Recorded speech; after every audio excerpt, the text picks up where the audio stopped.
got some problems that you wanna solve? Then let's chat. That job getting on your nerves? Then let's chat. Girl, you know I can relate, so let's chat. Cause I'ma tell you what the bottom line is. I'ma tell you what the bottom line is. I'ma tell you what the bottom line is. I'ma tell you what the bottom line is. What the bottom line is. What the bottom line is.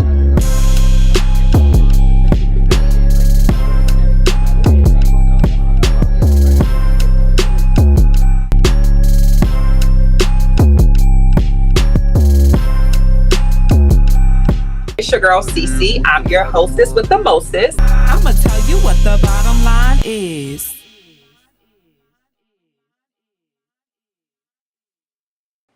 Hey everybody, it's your girl Cece, the hostess with the mostest, and we are back with another episode of The Bottom Line Is. And today's guest is Latanya, and today's episode is called The Mental Fight: Winning When Life Hits Hard. Now, that title alone, I think, can resonate with so many people. I think that's a powerful title, and we're just really only going to scratch the surface by hearing Latanya's story. I'll be sharing a little bit about my story. And if you all have a story that you want to share, make sure you put it below in the comments and let's talk about it. So, Latanya, just again, hearing that title, The Mental Fight: Winning When Life Hits Hard. When you hear that, what does that mean to you personally, along with your story? Man, um, life in itself can be challenging. And the older I've gotten, the more I'm like, am I about to lose my mind? You know what I mean? Yes. Um, because no, when you're a child and you growing up, you don't know all those things occur to your parents or to your caregivers, your guardians, whoever raised you until you actually sit in the position. So that alone resonates daily. Because the older I get, I keep saying, I think I'm gonna lose my mind. Like I feel like That I've was me done today. a lot. You know what I'm saying? Like Yeah. there's gotta be a moment to stop, you know? Yeah. Yeah. So it resonates big time. And as far as just general day to day before you are hit with unknown health issues and Mhm. it can only it intensifies. So that's a real statement. Like you can't really take lightly. No, for sure. And I totally agree with that. I mean, I think every day, to your point, the older we get, I feel like the more life challenges that we get, that it's like, okay, how many times am I going to be tested? Like, what are we doing here? Like, what is the end goal? Can somebody just let me know? Like, just give me the cheat sheet. But Right. again, no, I totally feel that. And, I know when we talked prior to recording, you were sharing with me a little bit about your health history. Do you mind sharing that with the viewers as well? Sure, sure, sure. So it was, I've had some health issues, but my biggest health issue came in 2017, November 2017, I believe. I don't want to get the wrong dates, but um, it was it, and how I found out of all the things was just a random wake up, getting ready for work. You know, the get ready with me type scenarios everybody's content creating now. Right. Had I been able to do get up, get ready with me type day, that would have been the day because it was like a Friday. I got up to go to work, getting dressed, and I had a funny pain up under my underarm, which I thought was a hair bump. I Mhm. was like, shaving, creates hair bumps. So I'm thinking, ouch, like I think I was putting my deodorant on or something, and I just felt something weird under my right armpit. And I thought, ah, it's a hair bump. So that day was, kind of like I was uncomfortable, but I'm like, okay. Saturday, same kind of feeling, but then by Sunday, I had to put something. I remember tucking a sock under my armpit because I was like, okay, let me separate the skin from, the where I thought the pain was coming from was a hair bump. And it kind of worked. Well, then Monday, the pain went away completely. I was just like, okay, Friday, Saturday, Sunday, Monday, I have no pain. But I don't know. I was just kind of like, that was odd. And I was like, where did it come from? What was it? Did I initially think, oh, I should go get that checked out? No, but then something, I ain't even gonna say, something told me, God, I feel like God told me Monday, don't overlook this. And so I called my doctor. I'm one to, I don't want to be like surprised with not going to the doctor. So I've always tried to go to the doctor because I used to try to diagnose myself with things. Yeah, I'm Because, guilty. you know, I'm guilty. we all are. Yes. And I'd be like, I should have went and got my MD, like, because I feel like everything that I would say was wrong sometimes would always be, that. So I took a listen to God that morning and I called and I was just letting her know I had this funny pain up under my arm and I just wanted to come in to see about it because I didn't know what it was. And so when I went, she got me in that day, that Monday. Like typically doctors are not like, No. oh, come on in. It was just like, yeah, I can see you at 4 o'clock. So it was basically, I went through the whole day of work and then I went to the doctor, not thinking anything, just going in there, having her check me out. She felt where I was feeling the pain. And she was like, well, that's good that I can feel it. And I was like, okay, well, maybe it's just a boil or something. I don't know. But I'm like, I'm glad I wasn't tripping. Like, I know I felt something and she could feel it too. And so her first thing was, "Oh, you're young." She did a breast exam and there were no lumps or anything. So she was like, "Oh, you're young. You don't really have to have, a mammogram or anything." She said, "But I'm gonna send you to go get a mammogram because you're too young. Like 37 was too young for anything to be wrong." And I thought, "Girl, I'm a whole married woman and a mother of two young Right. kids. Anything can happen at this point. I'm not in it." I hate when they put it. So, Can't do that these days. Like you just no. no. Yeah. And she was one of us. So that's what really kind of made me like, sis, what do you Right. mean? So she had me signed up to go get a that I want to say that Thursday. It was sometime in that same week I had to go get a mammogram. And then when they did the mammogram, I want to say it was my very first mammogram. Of course, because they Yeah. I was really about don't to want say you to most see, have been get them done until you're 40, right. 40 and over.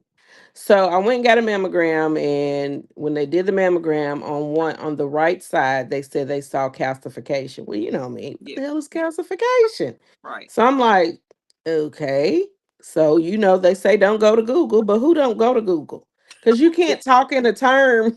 Right. you can you can't bring a term to somebody and think we know what that means. It can mean a lot of things. So I looked it up. My sister looked it up and she was like, it don't really mean, that this cancer or whatever. I'm thinking, well, okay, make me not believe that it's not. So Mhm. they saw that and then immediately they signed me up to get a biopsy. So then when they was talking about biopsy, I'm like, and we went from you're too young.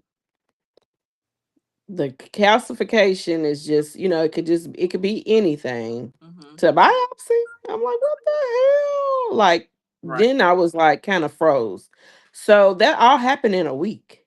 Wow. And yeah, so I was like, she moving fast. Like, this is quick. So after the biopsy, it did not, that was I think the longest 6, 7 days of my life. Because they went in and they took this long needle and they so-called numbed the breast and put these clips in there to Mhm. where they saw the calcifications. And so when they went in and I guess pulled out the tissue or whatever to biopsy, all that was done alone. Nobody was in there with me. It was a cold room. I'm like, and I'm just supposed to lay here and act like it don't hurt, like, Right. okay. But then, like I said, that was the longest 6, 7 days of my life because I was like, okay, I couldn't think past that day. mentally I was all over the place because I'm like, what if this? What is this? Right. My daughter's birthday had just was coming up and she had a sleepover. That was the only thing that kind of soothed me because I was distracted by all these like 8 and 9 year old little girls, and that kept me busy. So I was like, cool. But then it was like the day before Thanksgiving, we were supposed to go out of town. Well, we did for Thanksgiving to my sisters, and I was just gonna say the heck with it. I don't want to go because I was like, I don't know what's going on. I hadn't heard nothing. I was a disaster mentally, like because you just don't know. So as we riding to go, um, I hadn't heard from no doctors, nobody called. So I was like, no news is good news. So I'm like, basically not even want to look at my phone because I'm Right. like, if I look at And my it doesn't phone, I mean, help that it's near the holidays and people are all yes. greet you. It's like that makes it worse. Right. So when I did get a call, it was after 5 after Hmm. office hours. So I thought for certain I was in the clear. Whatever it was, I won't go hear it until I get back from Thanksgiving. Absolutely not. We were in the hills of Nashville going through to get to Georgia, and she called and she was like, I didn't want you to find out on my chart. And I said, well, first of all, I don't read my chart for my diagnoses. I don't, because I don't like that. That's not something that I feel is something I want to read. I need somebody to let me know. So she called to tell me before anybody else that, it was cancer. And Wow. I was like in shock for maybe, I ain't gonna say it was real long, but I know my heart left my chest for about 5 minutes, because I was just like, Yeah, oh you felt like wow. an out of body experience. Yeah, I just couldn't say nothing. And so I'm like, did she really she didn't want to wait till Monday? Hmm. Cause I'm thinking, girl, you could have saved that one. Yeah. And so she was like, it's stage. She didn't know the stage. She just said it's invasive ductal carcinoma. Well, honey, what? What is all Right. that? Like now you saying another word that I gotta go look up on Google. Like, Right.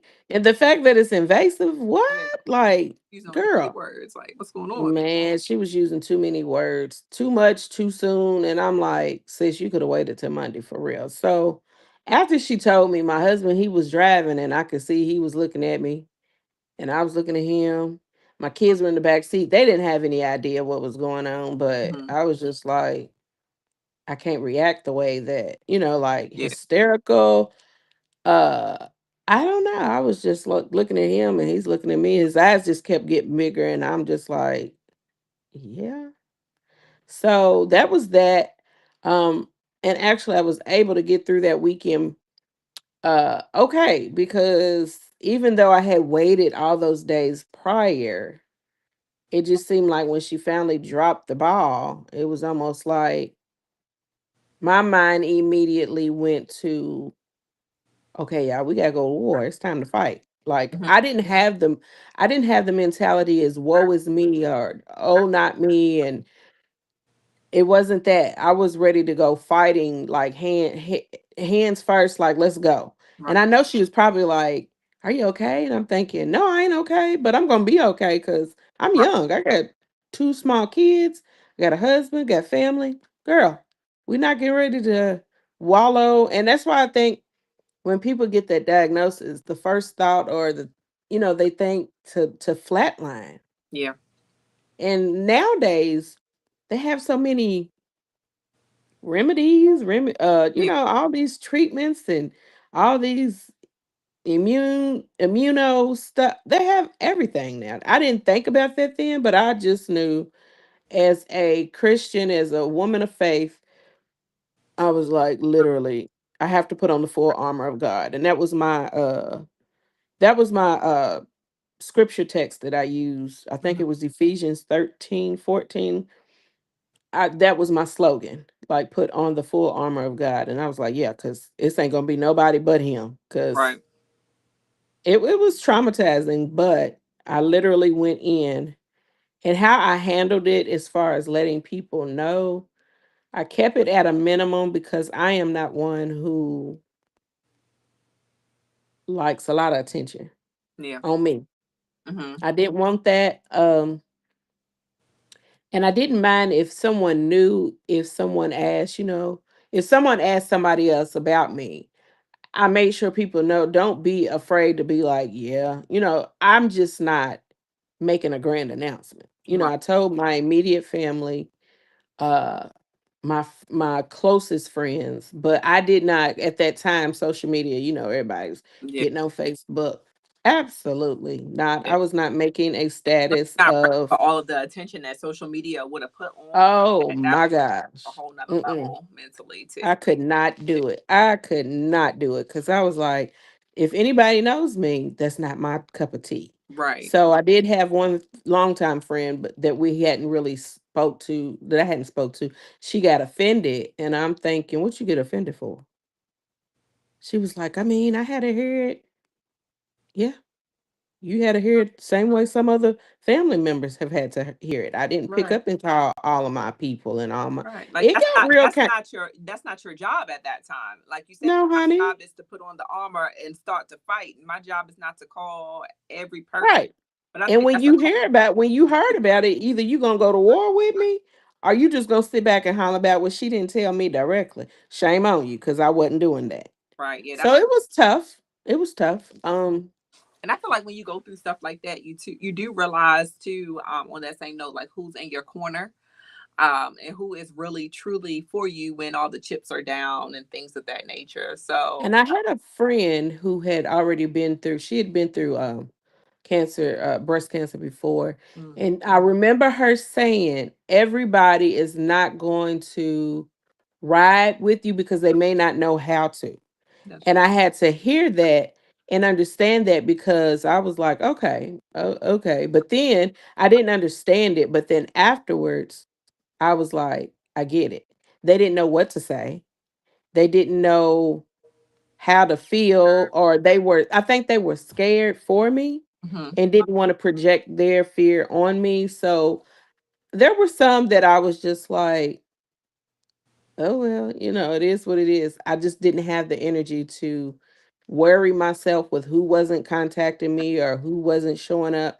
I just knew who was at that point. And I feel like when you're also trying to fight for, with that type of illness, it's like you almost feel like you're trying to fight for other people, like 'cause you're trying to like coddle them, make sure that they're good with it, but at the same time, you're like, I need all the attention on me. Like I need, maybe not the attention, that's not the right word, but I need to be able to focus on me. On me Like it's solely. lockdown time for sure. So but I am glad that you had that, support system because I do, like we mentioned too earlier, I think a support system definitely and in regards to your own like mental well-being as well is very important when you're trying to go through. Like I definitely feel for anybody that is having to go through anything alone, Yes. because I can't even imagine. And although, like for me with caregiving, I don't have a lot of friends that caregive. It does make it hard, and Yeah. sometimes so people can't really necessarily relate. But at the same time, they support me in other ways. And like you said, sometimes people don't know how to support you. They don't know what they can do. They're in shock with you, and sometimes, yeah, we do have to tell people what we need from them. And sometimes we don't need anything. We just need them to be a body there. And I'm gonna be honest. It was hard for my husband Yeah. because he had to take on more roles with me Be- and then the kids. And he said before then he didn't know how much I had to do. And then when the roles reversed, he was like, "Oh my God, I'm so sorry." And I was like, "Huh?" He was like, "I did not know all what you have to do in a day just to get them ready, get you ready, get them dropped off, get." I was like, "Oh yeah." It's no walk in the park at all. So he was struggling with not realizing how much I had done before, then coming to the point where I couldn't do anything Mhm. and he had to do it all with the help of my mom. Um yeah, it was tough for him, and I felt bad for him because he was like, I didn't really have anybody to reach out to, Yeah. and that was hard. He was like, I would sit because it cancer is not a joke. No. It's not for the weak at all. It is not. I thought I was going to still be able to go to work. I even tried. I went. My mother would pick me up, and she would drop me. She dropped me off one time. I went to work. In the office that I had, I was secluded, so I wasn't around anybody. Mhm. But I went to work maybe, I don't even know if it was an hour, and I was in the trash can. I was like, oh man, I can't do this all day. Right. And so I had her come back and get me, and I was like, well, that ain't gonna work because I don't know. The smell of anything, food, we couldn't cook in my house for over the whole 8 months I was on chemo. It was like he couldn't cook, so it had to be food brought in. It was challenging because that chemo stuff is gross. You immediately taste metal. You smells like it was just it's nothing that I wish on the worst person in my life. And I don't even have a worst person in my life. Right. But it was horrible. I was dehydrated a lot, twice, to the point where I had to be hospitalized in between taking treatments because the chemo was depleting all of my liquids. Like it was drying me up Right. and I couldn't drink. I had to start taking like a oral medication to allow me to swallow. And the only thing that I would want is like ice. I didn't want any bottled water. It had to be tap water. It was crazy. Like, and I took 18 rounds every 3 months. So it got to be where it would drain me so bad that I had to, in between, get IV fluids put into my body.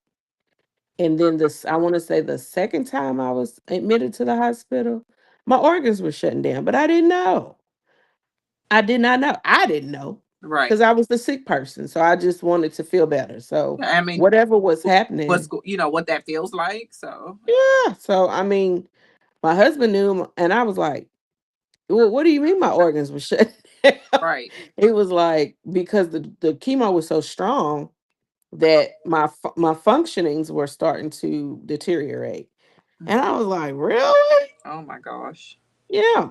Chemo took me out. They wanted to take me out 2 times, and I was And just like, I know it's not for everybody, and by no means am I a medical professional. I know some people take chemo, some people do radiation, and then I hear some people say that they don't want to do any type of treatment, and "Hey, I'm like, you do you, but yeah, definitely to me, it's a silent killer, and people it is. It is. classification on it or what have you, like you said earlier about like, oh, like you can't get mammograms until you're 40.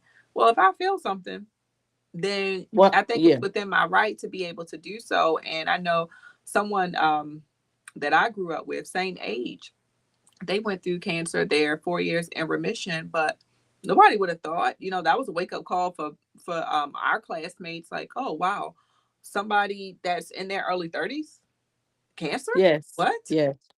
Like it's just and same thing, she had a young daughter as well, and single mom, and it was hard. Thankfully she did have a great support system of her family, with her, and everybody putting those prayers out. But that leads us to, like, of course, the topic at hand is how did you stay strong throughout all of those, being poked and prodded and feeling sick at work and all these things? How did you protect your mental health?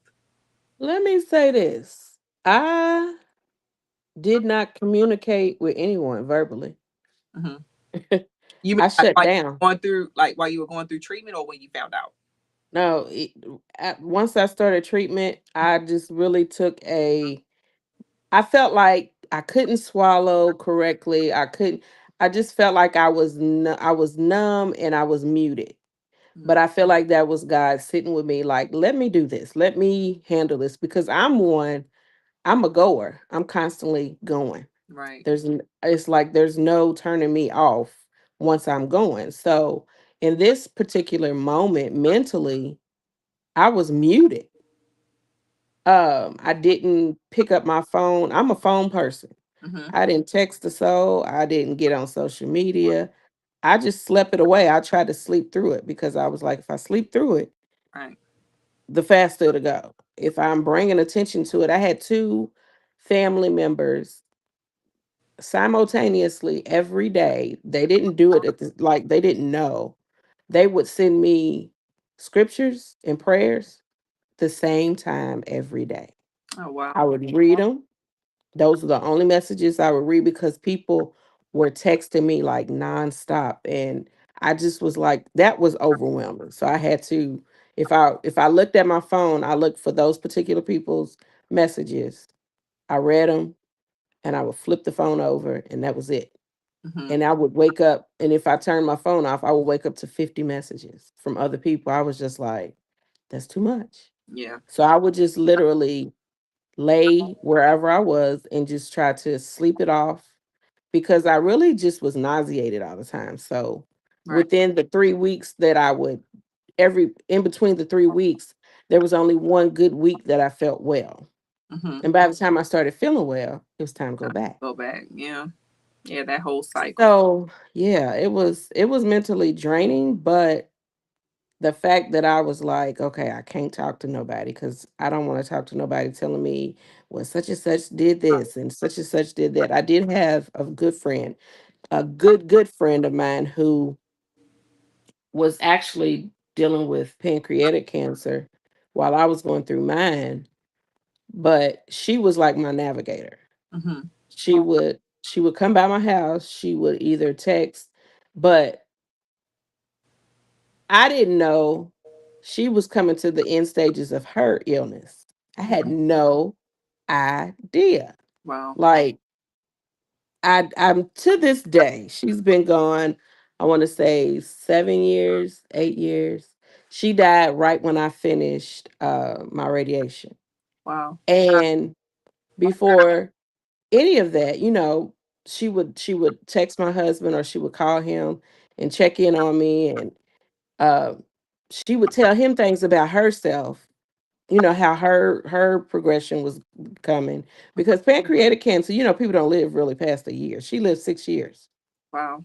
with hers. Hmm. So when I got sick, she was really like, damn, like she didn't want me to go through what Yeah. she was going through, even though it was a different form. But she was just like, you're gonna get through this. And I was like, cool, I got you. We got each other. Right. But never did I see her going down because she never showed that to me. Hmm. And so, like I said, once I finished, I did the 18 rounds of chemo. Then I had the surgery, the lumpectomy. Hmm. Um, and then um in July, in June, it started December the 15th was my first chemo. April the 11th, I think, was my last um one form of chemo, because there was another chemo I had to take for an additional year because of the type of cancer that it was. Um then June the 6th, there was no more evidence of disease, and then June something I started radiation. So she was living all throughout that time, the whole time. She Wow. was good. I That was seen like her, your and guardian one day I was angel on earth. huh? That was like She your guardian literally, angel on earth. yes. I said God saved her for me, Yeah. because she could have been gone a long time ago, but Right. one day I was walking in to get my one of my IV treatments before my chemo, and she was coming out. She was coming out and I was going in. So I'm thinking she was just there getting a treatment or something, because she was on them. She needed immunotherapy. Uh-huh. She had just been told that day that, she didn't have long, but you would have never known. I didn't know. Right. I she walked, gave me my hug. It was like I was just laying out. She said I was just laying on the couch, like laying out, but not knowing that's the news she had just got. And I was like, you mean tell me this whole time you dying and I didn't know? And so when I called, I had went to call her one day, and she didn't answer her phone. Somebody else answered the phone. And I was like, Kendra? And the girl was like, this is her cousin such and such. And I'm just thinking she had her phone because she was doing something. Girl, she was in bed dying, Oh literally, my gosh. in her hospital bed. And I think when the cousin asked who it was, who I was, and I told her who I was, I think Kendra heard her. And so she asked her, she said, "Give me my phone." So when she, when she got on the phone, I said, "Hey girl, I'm thinking Right. I'm Like thinking take she all just was regular. not feeling good. She's having a long day, whatever." So her last physical words to me was, "I love you, girl. You gonna be all right." But it was short breath, so I thought she's tired. I'm thinking let her rest. No, ma'am. She was transitioning at that moment. And I had no idea. So that just was like, you Yeah. got to be kidding Her, me. helping you through that also was like her mission. Like, that's what kept her going as well. And I know, so I've heard people say that, like, like even though I'm ill, like to help somebody else to be able to carry it on Yeah. would make me feel better inside. Or I mean, it might be a different saying to it, but you get what I'm saying. Yes. And Yes. I think that that was her mission, and that's a blessing that Yes, it was. you got to talk. I'm still a little salty, like, girl, you could have told me because Yeah, I was so then you would have. emotional with that. Yeah, but then your focus would have went to her. It would have shifted. Yeah. Yeah, and you wouldn't have been, not saying you still wouldn't have been strong enough to battle. Right. I don't mean it in that way, but I mean you would have, yeah, transitioned your focus. So Yeah. yeah, Yeah. no, that's She did me on that one. She did a big one. I was just like, oh. So I urge anyone, if you're sick, don't hold it from the people that you love. And I mean, it'll work itself out. But that has been that was challenging yeah, for me because I'm like, why everybody else know and I don't? right. Yeah, I just seen And an episode or something on TV where it was like somebody said, PSA, tell your loved ones when you are sick and going through something. Like you said earlier, you don't have to announce it on social media because I don't know why no, right. that's an announcement. But tell your loved ones because, you know, That so they can shock, be shocked. that Yeah, woo, baby, it about took me out, took my breath away. Like, y'all kidding, right? I just was not, mm, I don't know. no, I get. But she was here to, I feel like she was here to guide me through because the hospitals and stuff, the doctors, they have their own like nurses that do the Mhm. navigating or whatever. Right, I just kind of shied away from them. I was just like, I don't want to get too close to these people. Like, this is right. not Because you're gonna like, be oh, I'm my dancing forever. by. We don't need to be doing all that. Like, Right. I was like, I ain't trying to connect like that. And even to this day, they have all these organizations and different things that I have other people that I know have gone through it, mhm, that they attend all these things and I try to, but it triggers me. yeah, So even the whole month of October, granted, it's breast cancer awareness, and I'm like, I live this every day. right. So No, it's cliche, really. You know what I mean? Like, I get the pink, I get all of the awareness, but then I also get the survivor's guilt. Like, mhm, you know what I mean? Like, yeah, that's real. yeah. Talk And about I hate people that don't know what is survivor's guilt. when a person who passes away from it and you're still here, it just makes you feel like, why am I still here? Why aren't they still Right. here? It just Why have I really been chosen intensifies. here? Yeah, Right. It intensifies it like I went through that. yeah, Like what was done different or what it just and I want to say it's not even just breast cancer. Cancer alone right. um is a survivor's guilt because I'm just like they didn't, like they didn't go through this or Mhm. why did that it really triggers me. Like it really, really, I don't know. So let me It ask just you, like, if we didn't have October as Breast Cancer Awareness Month, for example, like, what would you suggest, like, for other people? Like, how do you suggest to bring like awareness or like to get through that like survivor's guilt? What would satisfy you? And um, because you'll never forget what you've gone through. Because, like you said, you live it every day. But what suggestion would you have, or how would you like to see people react in those type of situations? well, I think each individual person, we all survive something. Hmm. Um and it doesn't have to be one thing. It could be a plethora of things, Right. domestic violence. um suicide awareness. You know what I'm saying? There's an awareness for everything. I just need people to pay attention to their bodies, pay attention to their family, their peers. Like if it's happening amongst people that you're the closest to, don't think you're exempt. Just like we're all gonna die one day. We don't Yeah. know the day, but don't make it where you're not aware Mm-hmm. because literally life is like a vapor. Like boom, Yeah. Here it doesn't today, take much. tomorrow. Yes. So I just think people need to be more conscious of health, their surroundings, like I said, family. But the funny thing is, my cancer, I didn't have the BRCA gene, Mm-hmm. no genetics. And I'm like, what the hell? And there's nobody in my family that had it. Wow. So I come from a family of, on my mom's side, it's a lot of women. Mm-hmm. And I was the first. My mother is the youngest of six children. It's five girls, one boy, and my and out of all of them, it's 14 grandchildren, where there's 10 girls and four boys. That's a lot of women. That is a lot of women.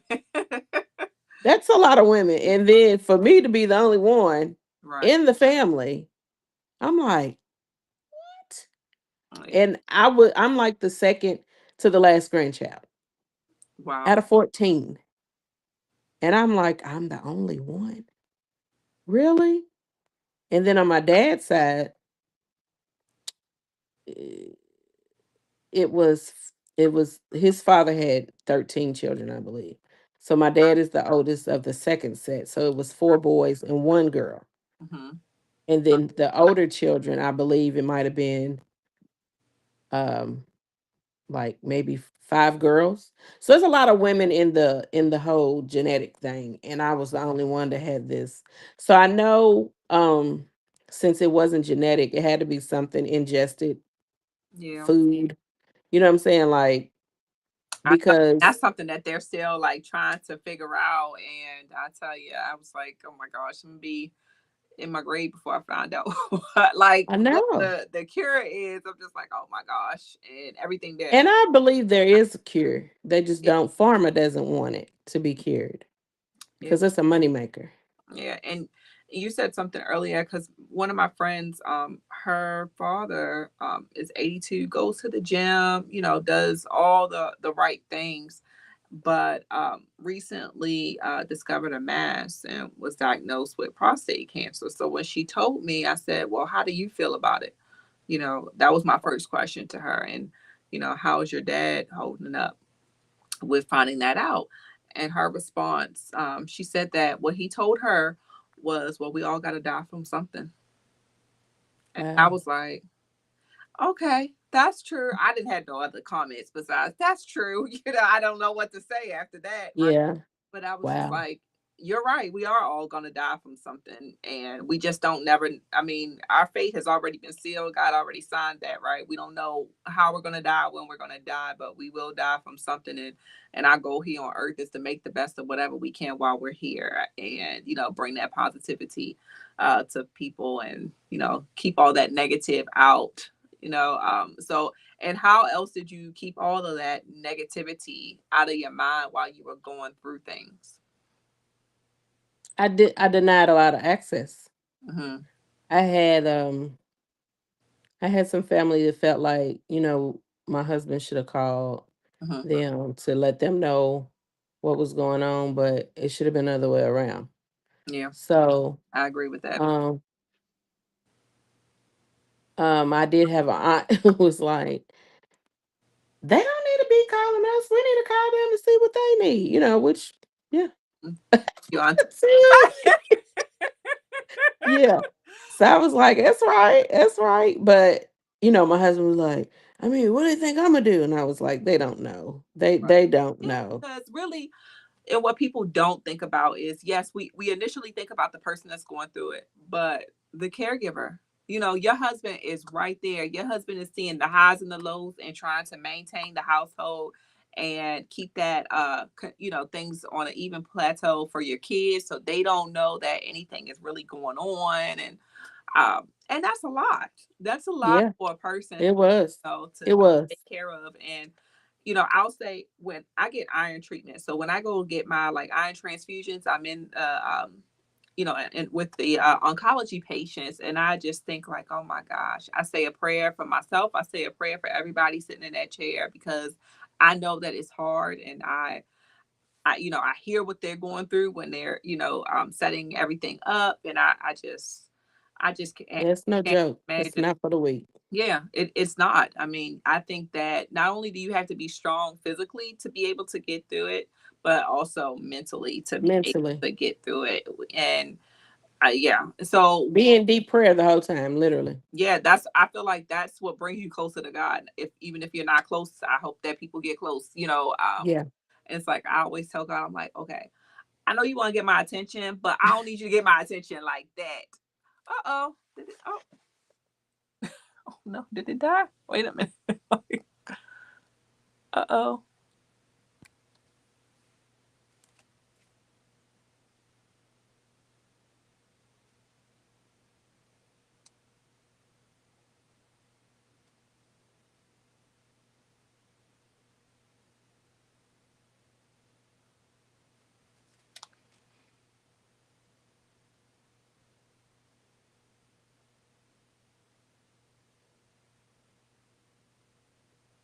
Oh,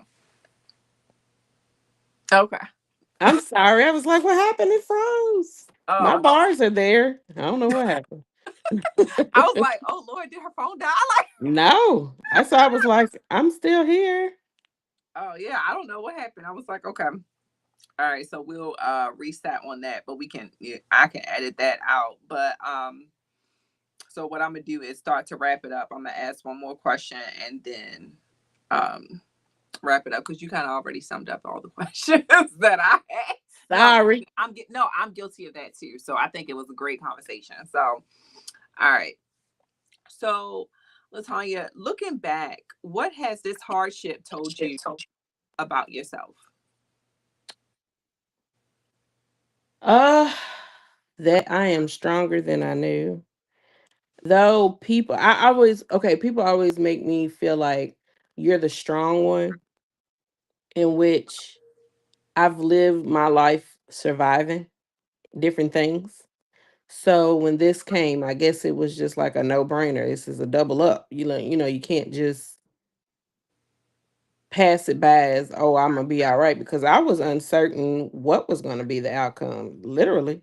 And I'll be honest, the two times that I was hospitalized, before I got sick, I used to just like daydream a lot. And then I would daydream about death. And I would just start crying, like, oh God, I don't want to die. I don't want to leave my Right. family. It would be times we would sit at family functions and I would look around the room like, we're not gonna always be here.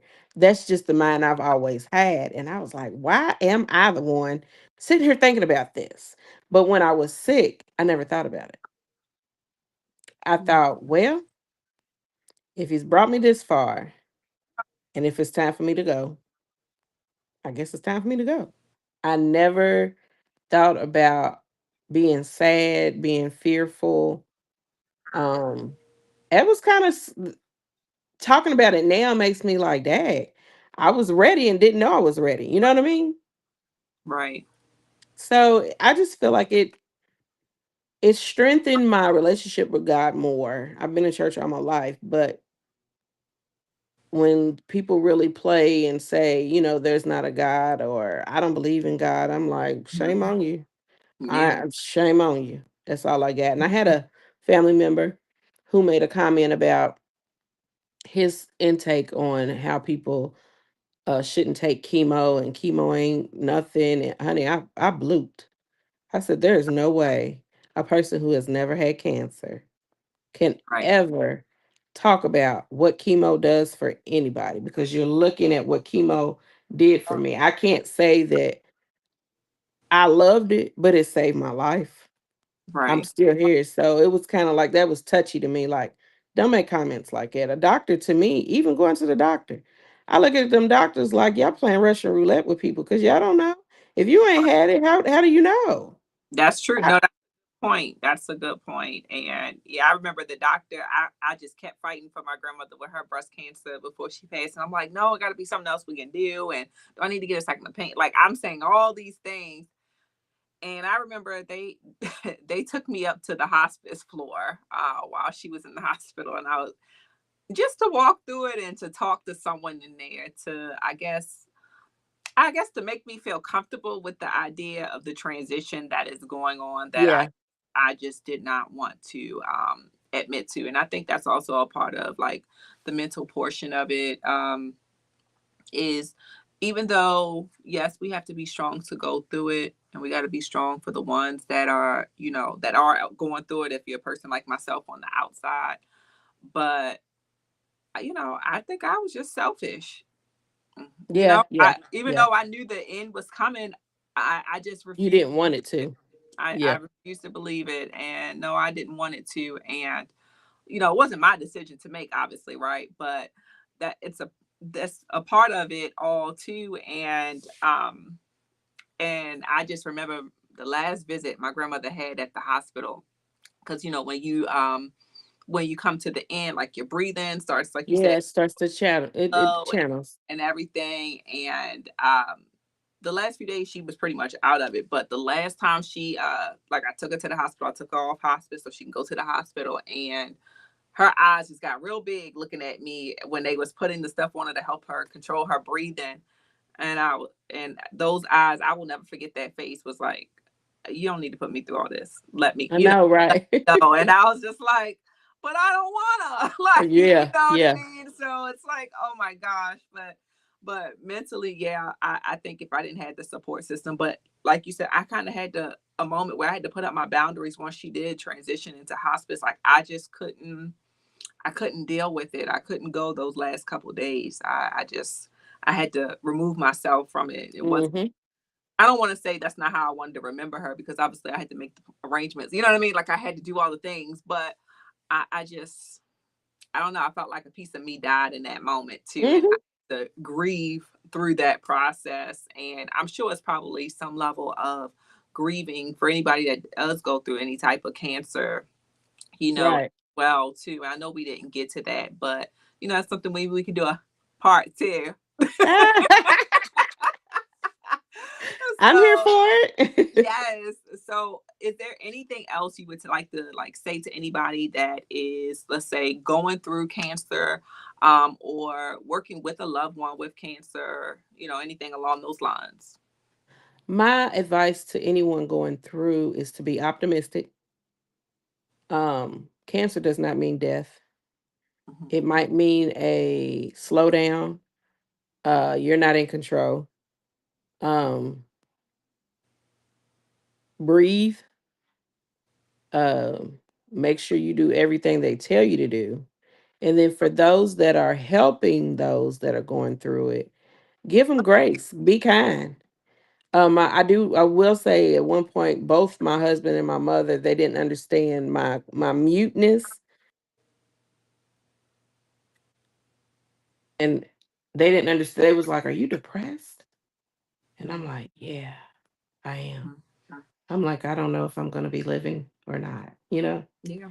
So that was hard because I was like, they're thinking I'm just not wanting to talk. Hmm. Um, it was weird. I'm like, yeah, y'all, this is not a you got a band-aid and we just gonna cover it up for right now. I don't know what the end result was gonna be. So I Right. just say anybody that's a caregiver to give the patient grace as the patient tries to give the caregiver grace. Mhm. It's a tug of war. But Right. at the end of the day, it's the patient that is the person in that position that they can't change how they feel, what they're thinking. Just be positive as possible. Just give people grace. Nowadays, is the grace. That's Yeah, the and best that I can grace is a give. powerful word. That's something that I'm telling you. Almost every episode that I recorded on the podcast, we ended with that. So it's so it's so wild that here we are ending with that again. But it is such a powerful thing that people just take lightly. Yep. We got to give people grace, because we don't know when the shoe could be reversed.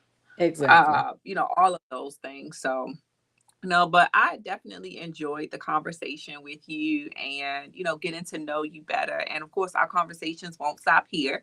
And I So, appreciate it. It was very good talking to you as well. yes. And if you want to learn more about Latanya's journey, her social media will be down below. And if you have, again, your own story to share, or if you want to drop down below, or in the comments some advice to other people that may be going through a similar situation, share it. Let us know what your thoughts are. And until next time, thanks for watching another episode of The Bottom Line Is.